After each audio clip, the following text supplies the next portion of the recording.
Hello dear student, welcome back to my YouTube channel Subhash study centre. तो जितने भी मेरे प्यारे बच्चे कक्षा 10 के विद्यार्थी हैं और 2024 बोर्ड परीक्षा की धुआंधार तैयारी कर रहे हैं, आज के इस वीडियो में मैं आपके लिए लेकर के आ चुका हूं 2024 बोर्ड परीक्षा के लिए चित्रकला विषय का मॉडल पेपर।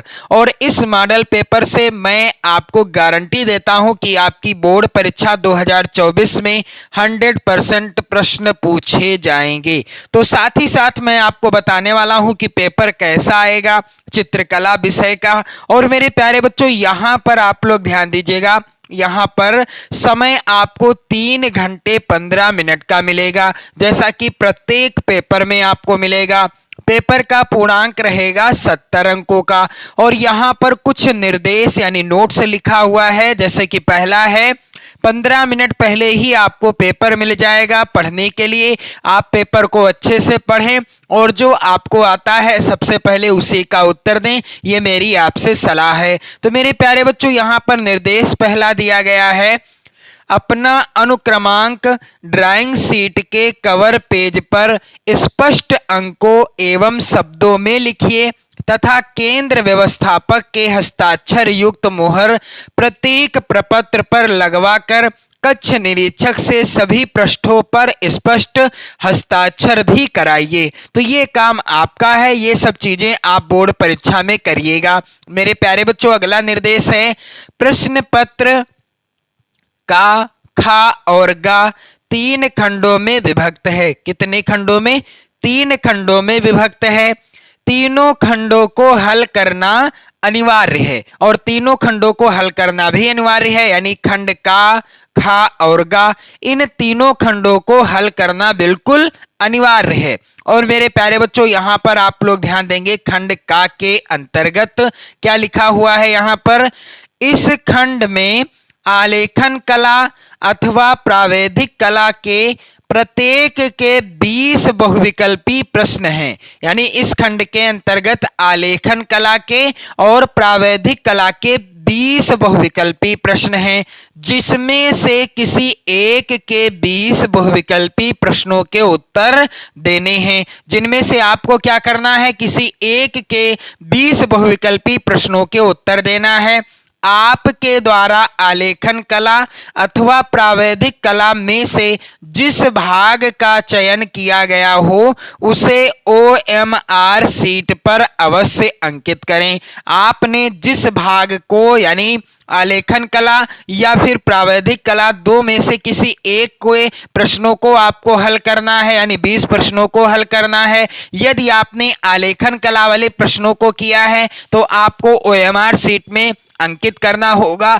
कहां पर अंकित करना होगा, यहां पर आप लोग ध्यान दीजिएगा, OMR शीट का नमूना है और यहां पर लिखा हुआ है चित्रकला विषय हेतु। जब आप आलेखन कला के 20 प्रश्नों को करेंगे तो आप आलेखन भाग यहां पर लिखा है, यहां पर इस गोले को काला कर देंगे, काले पेन से करिएगा, मैं आपको पेंसिल से बता रहा हूं। यदि आप प्रावैधिक वाले 20 प्रश्नों को कर रहे हैं तो इस गोले को काला करेंगे। मैं आपको सलाह देना चाहूंगा कि आप आलेखन वाले प्रश्नों को ही करें, क्योंकि ये आसान भी होते हैं और आपसे जल्दी भी हो जाएंगे। इसके बाद यहां पर भी आप देख रहे हैं लिखा हुआ है चित्रकला विषय हेतु चिन्ह बनाएं। तो यहां पर आप ध्यान दीजिएगा, यहां पर लिखा हुआ है आलेखन भाग के लिए इस तरह से आपको चिन्ह बना देना है, यहां कुछ भी नहीं करना। तो इस चीज का अंकन आपको OMR शीट में करना होगा। तो यहां पर मेरे प्यारे बच्चों, यहां पर आप लोग ध्यान देंगे, आलेखन कला से संबंधित यहां पर जो प्रश्न हैं वेरी वेरी इंपॉर्टेंट हैं, आप लोग इन्हें जरूर तैयार कर लेना। सबसे महत्वपूर्ण प्रश्न है मेरे प्यारे बच्चों, निर्देश दिया गया है, निम्नलिखित प्रत्येक बहुविकल्पीय के 4 विकल्पों में से एक सही उत्तर चुनिए। 4 विकल्प दिए गए हैं और एक सही है, उनमें से आपको बताना है कि कौन सा विकल्प सही है। यहां पर पहला प्रश्न है मेरे प्यारे बच्चों, ओस्टवाल्ड कलर चार्ट में कितने रंग होते हैं? तो ओस्टवाल्ड कलर चार्ट में कितने रंग होते हैं? विकल्प पहला है 9, दूसरा विकल्प है 6, तीसरा विकल्प है 8 और चौथा विकल्प है 7। ओस्टवाल्ड कलर चार्ट में कितने रंग होते हैं? इसका उत्तर होगा मेरे प्यारे बच्चों, यहां पर आप लोग ध्यान दीजिएगा, ओस्टवाल्ड कलर चार्ट में 8 रंग होते हैं। दूसरा प्रश्न है यहां पर वेरी इंपॉर्टेंट, नीला और लाल रंग मिलाने से निम्न में से कौन सा रंग बनता है? विकल्प पहला है हरा, दूसरा है भूरा, तीसरा है बैंगनी, चौथा है नारंगी। तो यदि हम नीला और लाल रंग मिला देते हैं, इससे कौन सा रंग बनेगा? मेरे प्यारे बच्चों यहां पर आप लोग ध्यान दीजिएगा, नीला और लाल रंग मिला देने से कौन सा रंग बनेगा? बैंगनी रंग बन जाएगा। अगला प्रश्न है तटस्थ रंग कितने होते हैं? विकल्प इस प्रकार से हैं 3, 1, 4 या 2। तो तटस्थ रंग कितने होते हैं? इस प्रश्न का उत्तर हो जाएगा 2। तटस्थ रंग कितने होते हैं? 2 प्रकार के होते हैं। प्रश्न संख्या 4 है मेरे प्यारे बच्चों, छत के केंद्र को अलंकृत करने के लिए कौन सा आलेखन उपयुक्त होगा? तो यहां पर आप लोग ध्यान दीजिएगा, विकल्प पहला है किनारी, दूसरा है कोने का आलेखन, तीसरा विकल्प है केंद्रीय आलेखन और चौथा विकल्प है इनमें से कोई नहीं। तो यदि हमें छत में कोई अलंकृत यानी आलेखन बनवाना है, किसी आलेखन का चित्र बनवाना है, तो उसमें कौन सा आलेखन बनाया जा सकता है और कौन सा अच्छा लगेगा? तो जब हम छत के केंद्रीय यानी छत के केंद्र में यानी बीचों बीच में किसी भी फूल का आलेखन बनवाते हैं या किसी भी चीज का बनवाते हैं, वो अच्छा लगेगा। किनारे या कोने में ये सब अच्छा नहीं लगेगा।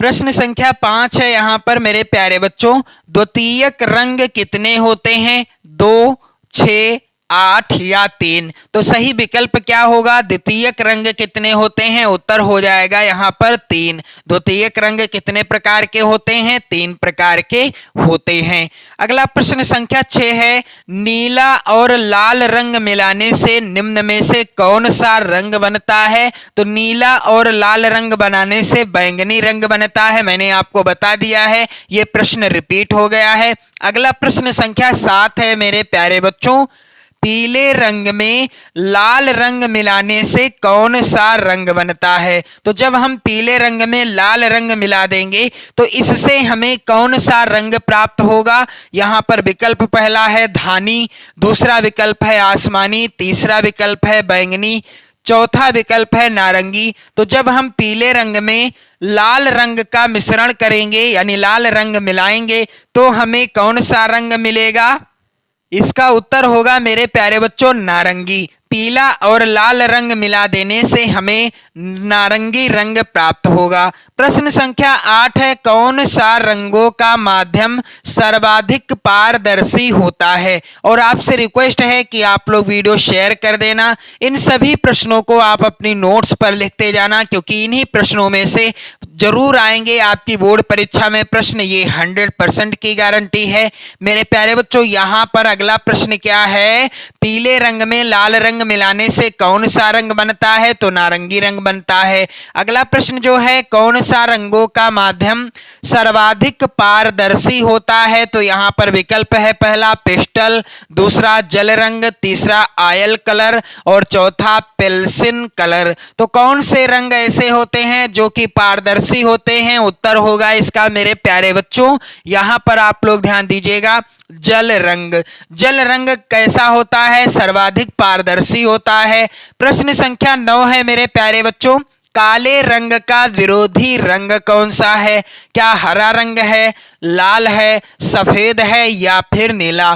तो काले रंग का विरोधी रंग कौन सा है? आप सभी जानते हैं काले रंग का विरोधी रंग सफेद होता है और सफेद रंग का विरोधी रंग क्या होगा? काला होगा। प्रश्न कैसे भी आए आपसे गलत ना होने पाए मेरे प्यारे बच्चों। अगला प्रश्न है यहां पर प्रश्न संख्या 10, सूर्य की रश्मियों में कितने रंग पाए जाते हैं? तो विकल्प पहला है 10, दूसरा विकल्प है 8, तीसरा विकल्प है 9 और चौथा विकल्प है 7। सूर्य की रश्मियों में कितने रंग पाए जाते हैं? इसका उत्तर हो जाएगा 7, क्योंकि सूर्य की रश्मियों में कितने जो है रंग पाए जाते हैं? 7 रंग पाए जाते हैं। प्रश्न संख्या 11 है मेरे प्यारे बच्चों, प्राथमिक रंग कितने होते हैं? 4 होते हैं, 3 होते हैं, 2 होते हैं या फिर 5 होते हैं? तो प्राथमिक रंग जो होते हैं यह कितने होते हैं? इसका उत्तर हो जाएगा 3 होते हैं। अगला प्रश्न संख्या 12 है मेरे प्यारे बच्चों, बारीक लाइन बनाने के लिए किस नंबर के ब्रश का प्रयोग करते हैं? विकल्प इस प्रकार से हैं। पहला विकल्प है 5, दूसरा विकल्प है 4, तीसरा है 0, चौथा विकल्प है 3। तो इसका उत्तर क्या होगा? आप लोग कमेंट बॉक्स में कमेंट करके बताइएगा। प्रश्न संख्या 13 है यहाँ पर, बिना ब्रश की सहायता से कौन सा रंग लगाया जाता है? दिए गए विकल्पों में से कौन सा रंग ऐसा रंग है जो कि बिना ब्रश की सहायता से भी लगाया जाता है? पहला है विकल्प पेस्टल रंग, दूसरा है तेल रंग, तीसरा विकल्प है जल रंग और चौथा है इनमें से कोई नहीं। तो बिना ब्रश की सहायता से कौन सा रंग लगाया जाता है? इसका उत्तर होगा मेरे प्यारे बच्चों, इस प्रश्न का उत्तर हो जाएगा तेल रंग जो होते हैं यह बिना रंग यानी बिना ब्रश की सहायता से लगाया जाता है। अगला प्रश्न संख्या 14 है, हरा, बैंगनी तथा नारंगी निम्नांकित रंग के वर्गीकरण में कहाँ स्थित हैं? प्राथमिक में, द्वितीयक में, गर्म रंग हैं या ठंडे रंग हैं? तो यहाँ पर आप लोग ध्यान दीजिएगा, हरा, बैंगनी तथा नारंगी ये निम्नांकित रंग के वर्गीकरण में कहाँ पर स्थित हैं? इसका उत्तर होगा मेरे प्यारे बच्चों द्वितीयक रंग। ये सभी कैसे रंग हैं? द्वितीयक रंग हैं। अगला प्रश्न है वेरी वेरी इंपॉर्टेंट, कला शब्द किस भाषा का है? पाली भाषा का है, संस्कृत भाषा का है, हिंदी भाषा का है या उर्दू भाषा का है? तो कला शब्द जो है यह किस भाषा का है? इसका उत्तर क्या होगा मेरे प्यारे बच्चों? आप लोग ध्यान दीजिएगा, कला शब्द संस्कृत भाषा का शब्द है। अगला प्रश्न संख्या 16 है, यहाँ पर आप लोग ध्यान देंगे, ये सभी प्रश्न महत्वपूर्ण हैं, आप लोग जरूर तैयार कर लेना। कौन सी पेंसिल से बनाई गई रेखा अधिक काली होती है? पहला विकल्प है HB, दूसरा विकल्प है H, तीसरा विकल्प है 2H और चौथा विकल्प है 2B। तो किस पेंसिल से यदि हम रेखा बनाएं तो वह अधिक काली होगी? उत्तर हो जाएगा HB। यहाँ पर राइट आंसर क्या है? HB हो जाएगा।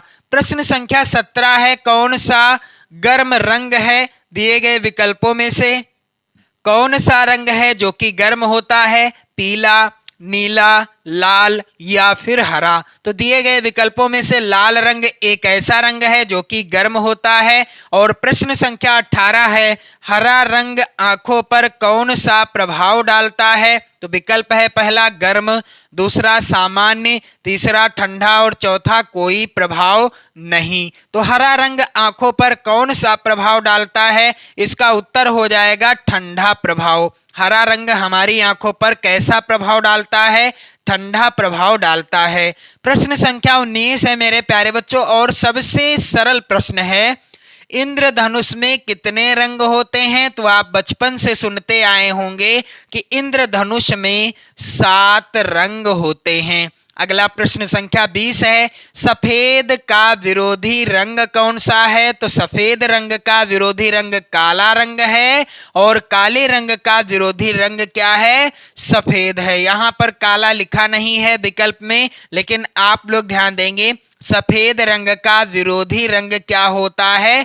काला रंग होता है। यहाँ पर आप लोग ध्यान देंगे विकल्प मिसप्रिंट हो गया है, तो आप लोग ध्यान दीजिएगा, सफेद रंग का विरोधी रंग काला रंग होता है और काले रंग का विरोधी रंग सफेद होता है। इसके बाद अथवा में यहाँ पर आप देखेंगे प्रावैधिक कला के भी 20 प्रश्न आए हुए हैं, आप लोग इसका स्क्रीनशॉट ले सकते हो, इन्हें मैं नहीं सॉल्व कराने वाला हूँ। मेरे प्यारे बच्चों यहाँ पर आप लोग ध्यान दीजिएगा, कुल 20 प्रश्न प्रावैधिक कला के बहुविकल्पी पूछे जाएंगे। यहाँ पर आप लोग स्क्रीनशॉट भी ले सकते हैं। यहाँ से आप ध्यान दीजिएगा, खंड खा स्टार्ट होता है और खंड खा में यहाँ पर लिखा है खंड खा के प्राकृतिक दृश्य चित्रण अथवा आलेखन कला अथवा प्रावैधिक कला में से केवल एक का ही चित्रण करना है। चाहे आप प्राकृतिक दृश्य चित्रण बनाएं या आप आलेखन कला वाले प्रश्न को सॉल्व करें अथवा आप प्रावैधिक कला वाले प्रश्न को सॉल्व करें। तो मैं आपको सलाह देना चाहूंगा कि आप जो है आलेखन कला वाले चित्र का यानी आलेखन कला से संबंधित जो प्रश्न आएगा उसे ही सॉल्व करें। और यहाँ पर प्राकृतिक दृश्य चित्रण का यहाँ पर प्रश्न कैसा है, दिए गए ड्राइंग शीट पर 20 × 15 सेंटीमीटर के आयत को बनाइए। इसमें ग्रामीण सूर्यास्त का दृश्य हो, घर लौटता किसान, आकाश में कुछ पक्षी, झील के किनारे गांव की झोपड़ियां आदि का चित्रण करें। चित्र में जल रंगों अथवा पेस्टल रंगों का प्रयोग करें। चित्रांकन करते समय आपको निम्नलिखित बातों का भी ध्यान देना है, जैसे सही रेखांकन तथा परिपेक्ष के लिए 10 अंक निर्धारित हैं, संयोजन के लिए 5 अंक निर्धारित हैं, सुसंगत रंगों का चयन करने के लिए 10 अंक और सामान्य प्रभाव के लिए 5 अंक। तो 10, 10, 20 और 10, 30 अंक का प्रश्न है। चाहे आप इसको सॉल्व करें या आप आलेखन वाले प्रश्न को सॉल्व करें, तो मैं आपको सलाह दूंगा कि आप आलेखन कला वाले प्रश्न को ही सॉल्व करें। यहाँ पर प्रश्न कैसा है, 16 सेंटीमीटर व्यास के एक वृत्त में एक पूर्ण इकाई वाले मौलिक आलेखन की रचना कीजिए जो भारतीय पुष्प, उसकी 2 पत्तियां और एवं 2 कलियों पर आधारित हो, आलेखन फर्श के मध्य के लिए उपयुक्त हो, आलेखन में तिल जल रंगों का प्रयोग करें, ट्रेसिंग करना मना है, आलेखन बनाते समय निम्न बिंदुओं पर विशेष ध्यान दीजिए। पहला बिंदु है इकाई की मौलिकता, यहाँ आपको 10 अंक मिलेंगे। संयोजन से संबंधित 5 अंक निर्धारित हैं। उत्तम रंग संगत के लिए 10 अंक निर्धारित हैं और सामान्य आकर्षण के लिए 5 अंक निर्धारित हैं। अथवा में यहाँ पर प्रावैधिक कला के प्रश्न हैं, तो आप चाहे तो इस प्रावैधिक कला वाले प्रश्नों को सॉल्व कर सकते हैं, लेकिन आप इन्हें ना करिएगा क्योंकि यहाँ पर आप देख सकते हैं कितने कठिन प्रश्न आते हैं। इसके बाद खंड खा के अंतर्गत जो प्रश्न हुआ मैंने आपको बता ही दिया। चाहे आप प्राकृतिक वाले करें प्रश्न, यानी चाहे आप प्रावैधिक कला से संबंधित प्रश्न करें या आलेखन भाग से करें, आलेखन भाग का करेंगे तो ज्यादा बेटर रहेगा आप सभी के लिए। और खंड गा के अंतर्गत आपको क्या करना होगा, स्मृति चित्रण। यहाँ पर आप लोग ध्यान दीजिएगा, इस प्रश्न के 2 भाग हैं, का तथा खा, दोनों ही भागों के चित्र बनाना अनिवार्य है। अब यहाँ पर का के अंतर्गत क्या है, निम्नलिखित में से किसी एक का स्मृति चित्रण पेंसिल के माध्यम से बनाइए। चित्र की माप 15 सेंटीमीटर से कम ना हो। बनाना क्या है, खुली किताब या फिर पतंग, जग या फिर बाल्टी। चित्र में निम्नलिखित बिंदुओं पर ध्यान दीजिए, जैसे रेखा सैष्ठव के लिए 4 अंक निर्धारित हैं, आकृति की अनुरूपता के लिए 6 अंक निर्धारित हैं। अगला है खा, निम्नलिखित में से किसी एक का स्मृति चित्रण पेंसिल के माध्यम से बनाइए। चित्र की माप 15 सेंटीमीटर से कम ना हो। तो यहाँ पर कोई एक चित्र आपको बनाना है, जैसे बैंगन, भिंडी, 2 केले, आम पत्तियों सहित। चित्र में निम्नलिखित बिंदुओं पर भी ध्यान देना है, जैसे रेखा सैष्ठव पर 4 अंक इसके लिए हैं, आकृति की अनुरूपता के लिए 6 अंक हैं। तो मेरे प्यारे बच्चों, मैंने आपको बता दिया है कि 2024 की बोर्ड परीक्षा में चित्रकला विषय का पेपर कैसा आएगा और किस तरह के प्रश्न आएंगे। आप लोग वीडियो शेयर कर दें, लाइक कर दें। इन सभी प्रश्नों को आप जरूर लिख लें अपनी नोट्स पर, क्योंकि वेरी इंपॉर्टेंट हैं। जो बहुविकल्पी प्रश्न मैंने आपको बताए हैं, आलेखन कला वाले बहुविकल्पी, ये सभी महत्वपूर्ण हैं 2024 की बोर्ड परीक्षा के लिए। तो वीडियो लाइक करें, शेयर करें, पढ़ते रहें, मस्त रहें, स्वस्थ रहें। जय हिंद।